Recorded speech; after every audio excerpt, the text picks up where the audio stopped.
안녕하세요. 30대 여자입니다. 얼마 전에 남편과 헤어졌습니다. 이렇게 헤어졌다고 사연을 쓰는 지금도 실감이 나질 않고 뭔가 남의 이야기 같네요. 결혼할 때는 저도 다른 사람들처럼 사랑하는 남편과 토끼 같은 자식들을 낳고 행복하게 사는 삶을 꿈꿨는데 어디서부터 잘못된 걸까요? 남편을 만나기 전 저는 회사를 다니던 평범한 직장인이었습니다. 하지만 제가 속한 부서가 남자 직원 수가 여직원에 비해 월등히 많았고 야근과 회식도 잦았어요. 그렇다 보니 체력적으로 너무 힘들었지요. 성격상 싫은 소리를 쉽게 하는 편이 아니라 어떻게든 버텨보려고 했는데 타 부서로 옮기기도 쉽지 않았고 일 자체도 제 적성에 맞지 않아서 정말 힘들더라고요. 결국 어거지로 3년 정도를 버티다가 회사를 그만두고 공무원 시험에 도전하기로 마음을 먹었습니다. 집에서 혼자 준비를 할지 학원을 다닐지 고민하던 끝에 그래도 오랜만에 다시 공부하는 거니까 도움을 받는 편이 좋겠더라고요. 집에서 노량진이 멀지 않았기 때문에 학원에 등록하게 되었습니다. 그곳에서 남편을 만나게 되었고요. 남편 역시 제가 다니는 학원에서 공부하는 수강생 중 한 명이었습니다. 남편과 제가 가까워지게 된 이유는 단순합니다. 공무원 학원에서도 나름 같이 공부하는 팀을 꾸려주는데 저희가 어쩌다 보니 한 팀에 속하게 되었거든요. 처음에는 6명이던 팀이 어쩌다 보니 다 나가떨어져서 한 달 후에는 남편과 저 두 사람밖에 남지 않았고요. 그러다 보니 둘이서 식사도 종종 하게 되고 아무래도 외로운 수험 생활을 하면서 정신적으로 의지를 했던 것 같습니다. 특히나 남편도 저와 마찬가지로 사회생활을 겪어본 사람이었기에 대화가 잘 통했거든요. 시험을 한 달쯤 앞뒀을 때는 서로 약속했습니다. 꼭 합격해서 정식으로 사귀자고 말이에요. 속상하게도 시험 결과는 좋지 않았습니다. 저는 바라던 공무원에 합격한 반면 남편은 안타깝게 마지막 관문에서 떨어졌더군요. 남편은 비록 자기가 떨어지긴 했지만 그래도 자기의 여자친구가 되어줄 수 있겠냐고 저에게 물었습니다. 사실 이미 함께 힘든 수험 생활을 보내면서 정도 많이 들었고 고마운 마음도 컸기에 남편의 고백을 모른 척 할 수 없었어요. 그렇기에 남편과 연인 사이가 되었고 물심양면으로 그의 수험 생활을 응원하고 지지했습니다. 하지만 남편은 이번에도 불합격을 하고 말았어요. 좌절하고 무너지는 남편의 모습을 보니 달리 해줄 말이 없었습니다. 사실 남편은 저와 처음 만났을 때도 이미 한 차례 낙방을 했던지라 정신적 충격이 몇 배로 커 보였어요. 지켜보는 입장에서도 차마 한 번 더 해보라고 할 수가 없었고 남편 스스로도 할 엄두가 안 나는 눈치였습니다.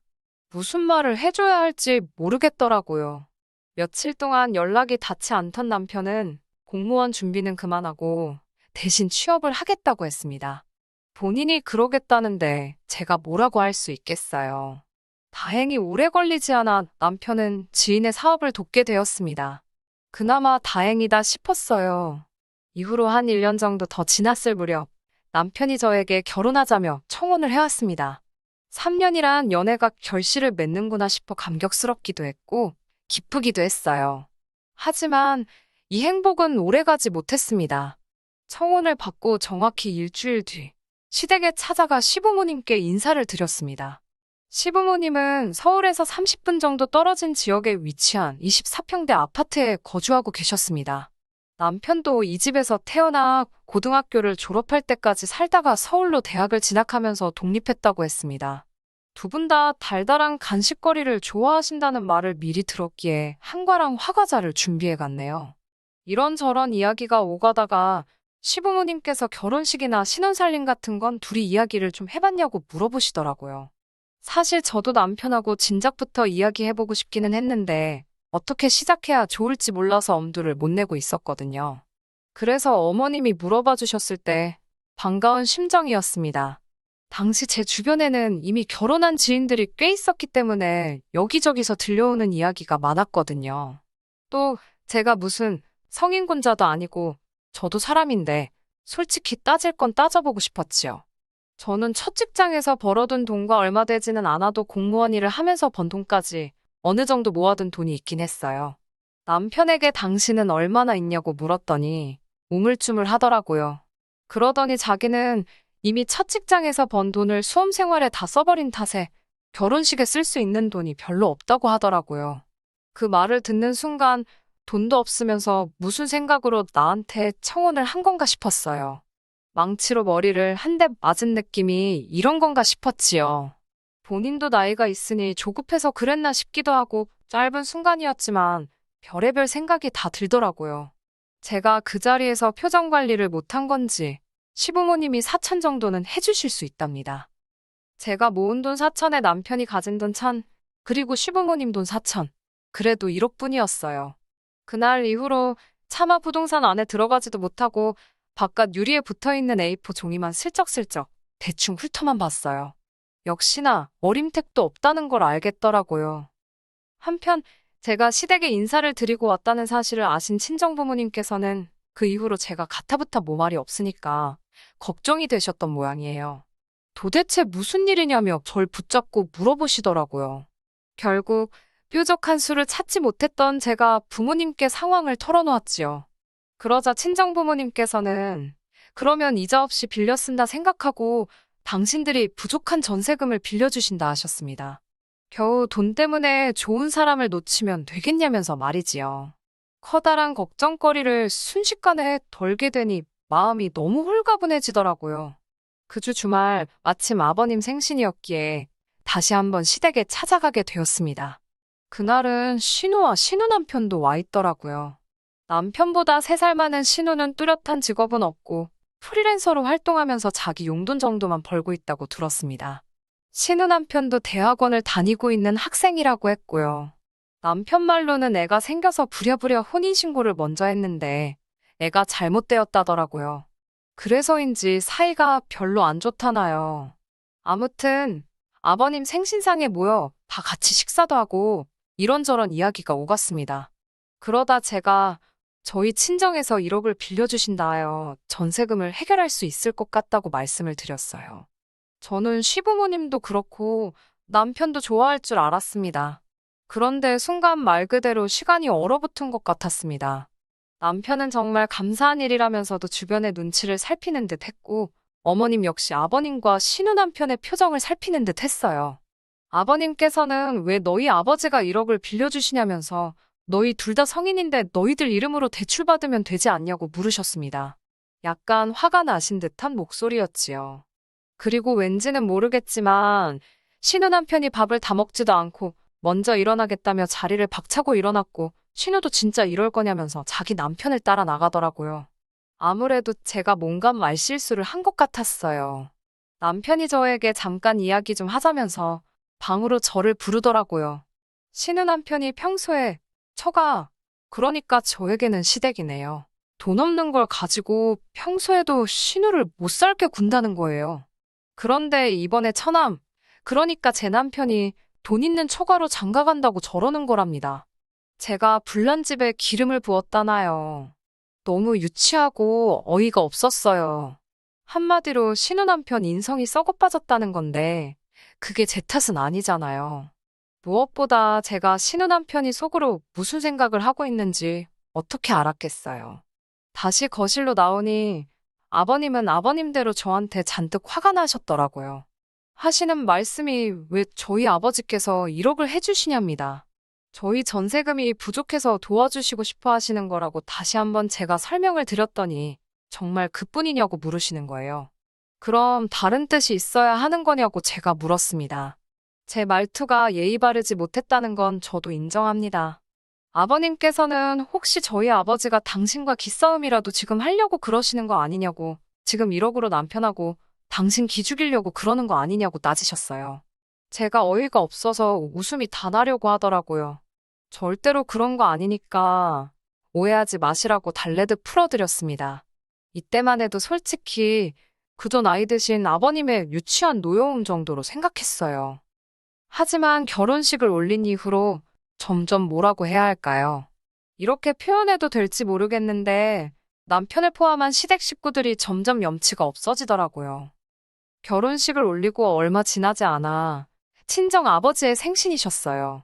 저희가 결혼할 수 있도록 큰돈을 빌려주시기도 했고 이자도 받지 않으시는 만큼 용돈을 넉넉히 챙겨드리고 싶었습니다. 그래서 남편에게 한 50 정도 드리자고 했지요. 그런데 남편이 펄쩍 뛰면서 자기는 자기 부모님한테 한 번도 30 이상 드려본 적이 없다는 거예요.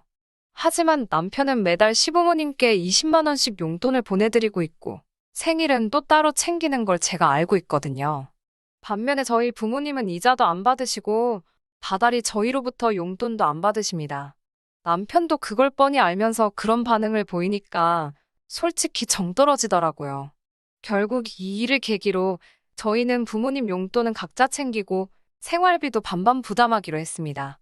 친정아버지가 갚지 말라고 하셨지만 제가 우겨서 다달이 20만 원씩 이자 명목으로 드리기로 하였고요.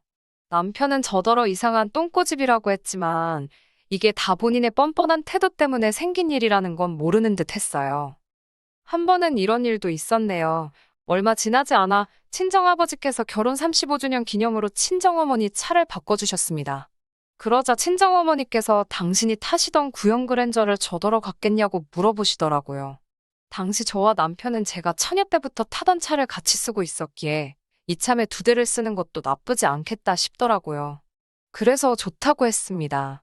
사실 구형 그랜저라고는 해도 친정어머니께서 어디 멀리 타고 다니신 것도 아니고 4년 정도밖에 가지고 계시지 않았기 때문에 상태도 굉장히 좋았어요. 그런데 남편이 시부모님께 뭐라고 했는지 시부모님께서 굉장히 언짢으신 투로 전화를 걸어오셨습니다. 저더러 하시는 말씀이 네 남편은 새 차 탈 줄 모르는 줄 아냐입니다. 그러면서 사돈도 너무 하시답니다. 새 차를 사주시던가 아니면 차라리 중고차를 팔아서 돈으로 주시지 받는 사람 기분은 생각도 안 하시나 보다고 불평을 늘어놓으시더군요. 황당했지요. 안 줘도 그만인 차를 생각해서 주신 건데 막말로 동네 고철상에 가져다 줬어도 이보다는 좋은 소리를 들었겠다 싶었습니다. 듣고 있자니 이건 뭐 말 그대로 시부모님이 저희 부모님을 무시하는 거잖아요. 순식간에 화가 나더라고요. 그렇게 마음에 안 드시면 아버님이 한 대 사주시지 그러세요. 이제까지 뭐 하시느라 아들 차 한 대도 못 사주셨냐고 쏴붙여버렸습니다.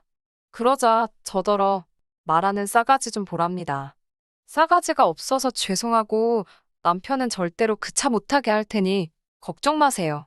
라고 말씀드린 뒤 전화를 끊어버렸어요. 얼마 지나지 않아 남편이 퇴근을 하더군요. 씩씩거리며 현관을 들어오는 폼이 딱 봐도 아버님한테 벌써 무슨 일이 있었는지 들었는 모양이에요. 저는 차키 내놓으라고 했습니다. 타지 말라고요. 내 차도 우리 엄마 차도 다 타지 말라고요. 네 능력으로 사서 타라고 했습니다. 그러자 진짜 치사하게 이럴 거냐면서 키를 안 주더라고요. 제가 보험에서 당신 이름 다 뺄 거고 도난 신고해버릴 거니까 장난하는 거 아니라고 타지 말라고 했습니다. 다음 날 아침에 보니까 자기도 치사하고 더러웠는지 차키 꺼내놓고 출근했더라고요. 치워버렸습니다. 어머님한테 문자가 와 있기를 줬다가 뺏는 게 세상에서 제일 나쁜 짓거리랍니다. 무시해버렸어요. 이뿐만이 아닙니다. 사실 그간 서로 간에 마음 상했던 일들을 하나하나 다 적자면 밤을 새도 부족할 거예요. 그래도 어렵게 부부의 연을 맺은 만큼 저나 남편이나 예전으로 돌아가기 위해 나름의 노력을 했습니다. 그렇지만 둘이서 아무리 노력해도 시댁 식구들이 얽혀버리면 금세 원점으로 돌아가 버렸습니다. 모든 것이 수포로 돌아가 버리는 기분이었어요. 소용이 없더라고요. 그러다 최근의 일로 저희 두 사람의 관계의 종지부를 찍게 되었습니다. 얼마 전 신우랑 신우 남편이 결국 이혼을 한다는 소식을 듣게 되었습니다. 제가 워낙 그 부부랑 왕래가 없기도 했고 관심이 없었기도 해서 어쩌다 그 지경까지 이르렀는지 자세한 내막은 모르지만 소위 좋게 좋게는 아닌 듯 했어요. 남편도 자기 누나 일이라서 그런지 며칠 동안 표정이 안 좋더라고요. 하지만 저도 좋은 일도 아닌데 굳이 알고 싶지도 않아서 자세히 묻지는 않았습니다. 그러다 며칠 뒤 어머님으로부터 전화가 걸려왔어요. 만나서 할 이야기가 있다고 하시더라고요. 경험상 이렇게 각 잡고 밖에서 보자 하시면 안 좋은 이야기였기 때문에 저도 나름대로 마음의 준비를 하고 나갔습니다. 어머님이 말씀하신 카페에 도착하니 아버님도 같이 나와 계시더라고요. 저도 모르게 심장이 쿵쾅거리기 시작했습니다. 두 분은 제가 한숨 돌릴 틈도 주지 않으시곤 당신들 하고 싶은 이야기를 시작하셨습니다. 신우 이혼하는 거 들었냐면서 신우 남편 쪽에서 위자료를 요구한다더군요. 못 되쳐먹은 자식인 건 진작에 알고 있었지만 끝까지 저러는 걸 보니까 아주 밥맛이라면서 욕을 하시는데 저는 그저 적당히 맞장구를 치고 있었습니다. 속으로 어디 가서 내 욕도 저렇게 하시겠지. 그런 생각을 하면서요. 그때 어머님께서 다시 위자료 이야기를 꺼내셨어요. 저더러 혹시 모아둔 돈 좀 없냐고 물어보시는 거예요. 당황스럽기도 했고 정말 없었기에 없다고 말씀드렸습니다. 그러자 아버님께서 니네 아버지 돈 많다고 니들 결혼할 때 1억 톡하고 내놓지 않았냐면서 거기다 한번 물어보랍니다. 제가 그 돈은 그때도 말씀드렸다시피 빌려주신 거고, 그리고 저희 아버지가 왜 신우 위자료를 빌려주셔야 하냐 했어요. 그러자 아버님께서는 그럼 너네 결혼할 때 우리가 해준 4천만 원 내놓으랍니다. 우리는 쪼잔하게 빌려준 게 아니고 그냥 준 거였지만 저하는 꼬라지가 마음에 안 들어서 다시 돌려받으셔야겠다고요. 그 돈을 저를 주셨어요?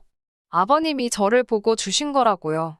남편이 저한테 장가와야 되는데 돈이 없으니까 주신 게 아니고요. 라고 제가 따지자 그딴 거 모르겠고 당신 돈 내놓으랍니다. 정말 옛날 개그처럼 기가 차고 코가 차더라고요. 그 돈 막말로 무슨 제가 핸드백 하나라도 샀으면 말을 안 해요. 전세 구하는데 다 들어간 거 뻔히 하시는 분이 그러시니 진짜 웃기더라고요. 아버님은 혼자 씩씩대시더니 저더러 기다리랍니다. 그러더니 남편한테도 전화를 거시더라고요. 저도 차라리 잘 됐다 싶었어요. 이 자리에서 뭐가 됐던 간에 아주 결판을 지어야겠더라고요. 얼마 지나지 않아 남편도 금방 도착했더군요. 저와 시부모님 표정을 보고 분위기 파악이 됐는지 짜증스러운 얼굴로 무슨 일이냐고 묻길래 제가 아버님이 4천만 원 돌려달라신다고 짧게 대답했습니다. 그러자 아버님께서 네 마누라 말하는 사가지가 아주 개꼬라지라서 내가 그 돈 돌려받아야겠답니다. 지금 당장 가져오라고 아주 호통을 치시더라고요. 남편은 저를 보더니 너는 빨리 죄송하다고 못하냐면서 앞뒤 사정은 들어볼 생각도 안 하고 눈을 부라리더라고요. 카페에 있던 사람들이 수군거리는 소리는 들리지도 않는지 말이에요. 저도 악에 받쳐서 니네 잘난 아버지가 우리 아빠한테 가서 니네 누나 위자료 꼬으래는데 내가 그런 것까지 해줘야 되냐고 소리를 질렀습니다. 그러자 남편은 순간 벙찐 표정을 짓더니 그래도 어른이 시키면 하는 신용이라도 해야지 뭘 잘했다고 난리냐며 빨리 사과하라는 거예요. 어머님까지 난데없이 이게 다 당신들이 돈이 없어서 그런 거라며 당신들이 건물이라도 몇 채 있었으면 이런 무시를 당했겠냐며 나오지도 않는 눈물을 쥐어 짜내고 계시더라고요. 이 모든 꼴을 지켜보고 있는데 순간 마치 이 모든 상황이 현실 같지 않더라고요. 저도 모르게 친정아버지께 그 자리에서 전화를 걸었습니다. 아버지께 이혼할 거라며 지금 당장 제 계좌로 4천만 원만 보내달라고 했습니다. 그리고는 남편에게 이혼 서류에 도장 찍고 사인해서 준비해 오라고 했습니다. 그나마 다행인 게 전세 계약할 때 제 돈하고 친정아버지가 빌려주신 돈이 어쨌든 대부분이었기에 제 이름으로 계약을 했거든요. 어차피 보증금 돌려받으면 되니까 먼저 4천 주고 끝내버려야겠다 싶더라고요. 제가 이혼 서류 이야기를 꺼내니까 남편이 멈칫하더니 갑자기 그건 또 무슨 소리냐며 성질을 부리더군요. 저는 아버님과 어머님을 지그시 쳐다보면서 사천도 돌려드리고 남편도 돌려드리겠다 했습니다. 다 가져가시라고요. 저는 이제 그쪽하고 연관된 건 10원짜리 하나도 실오라기 하나도 정말 아무것도 필요하지 않다고요. 그리고는 준비되면 연락하라는 말만 남기고 먼저 카페에서 일어났습니다. 차에 올라타서 시동을 거는데 아버님이 카페에서 뛰어나오시는 게 보이더라고요. 그 모습을 보자마자 저도 모르게 악셀을 밟으며 얼른 차를 출발시켰습니다. 곧이어 전화가 미친 듯이 울리기 시작했지만 받지 않았고요. 집으로 오자마자 도어락 비밀번호부터 바꿨네요. 남편은 문자로 아무래도 자기가 순간 부모님 때문에 물불 못 가리고 말을 막 한 것 같다며 미안하답니다. 신우에 관한 일은 자기가 부모님과 잘 해결할 테니 신경 쓰지 말라며 장인어른께 잘 말씀드려 달라고요. 문자는 그냥 삭제해버렸습니다. 그런 식의 연락이 한 2주 가까이 오더니 결국은 남편이 이혼 서류를 가지고 저희 친정으로 찾아왔습니다. 친정아버지께서 현관 밖에 서 있는 남편에게 죽기 싫으면 서류만 놓고 꺼지라고 그러시더라고요. 쫄보 같은 인간, 서류만 놓고 정말 갔더군요. 들리는 소문으로는 저랑 갈라서면서 다시 시댁으로 들어갔답니다. 문제는 시댁으로 들어가고 나니까 지가 일하던 사무실까지 출퇴근 거리가 어지간히 멀어졌나 봐요. 차도 없잖아요. 아니나 다를까 하루가 멀다 하고 지각을 일삼아서 결국 잘렸다고 하더군요. 이제 그 나이에 어디 가서 무슨 일을 해서 먹고 살런지 뭐 알아서 살겠지요. 끝까지 들어주셔서 감사합니다. 오늘의 사연은 여기까지입니다. 구독과 좋아요, 알람 설정 부탁드리고 더 좋은 사연으로 다시 찾아뵙겠습니다. 감사합니다.